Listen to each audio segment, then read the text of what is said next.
அம்மா இன்னைக்கு நியூ இயருக்கு நம்ம வீட்டில் என்ன பிரேக்ஃபாஸ்ட்? எல்லாருக்கும் 2026 புத்தாண்டு நல்வாழ்த்துக்கள். Happy New year. இந்த வருஷம் எல்லாருக்குமே நல்ல வருஷமாக அமையணும். போன வருஷத்தை விட போன வருஷமே நல்லா இருந்ததுக்கும் எல்லாருக்குமே இந்த வருஷம் அதை விட நல்லா பன்மடங்கு நல்லா இருக்கணும். நாங்கள் ஆண்டவரை வேண்டிக்கிறோம்.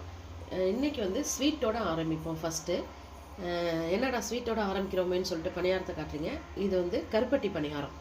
ஆக்சுவலாக பணியாரம் இது வரைக்கும் நான் செய்யலை. சரி, என்னோடய சம்மந்தி கேட்டிருந்தாங்க, ரொம்ப ஆசைப்பட்டிருந்தாங்க. அதனால் கருப்பட்டி பணியாரம் இன்றைக்கி. நெக்ஸ்ட்டு இது நார்மல் காரப்பணியாரம், நம்ம தாளித்து போடுவோம்ல அந்த காரப்பணியாரம்.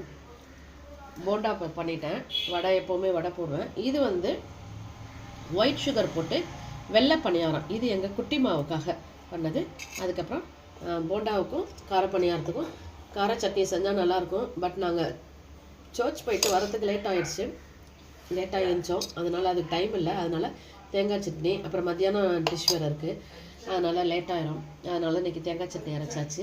அவ்வளோதான் நம்ம வீட்டில் இன்றைக்கி பிரேக்ஃபாஸ்ட். இன்றைக்கி பணியார டே. எப்போவுமே இட்லி, தோசை, பொங்கல் இப்படி தான் செய்வோம். இன்றைக்கி பணியார டேவாக பண்ணியாச்சு. கண்டிப்பாக உங்கள் வீட்லேயும் இன்றைக்கி எல்லோரும் குட்டீஸ் எல்லாம் வீட்டில் இருப்பாங்க. உங்கள் வீட்லேயும் இன்றைக்கி நல்ல பிரேக்ஃபாஸ்ட்டாக செஞ்சு ஃபேமிலியோடு என்ஜாய் பண்ணுங்கள்.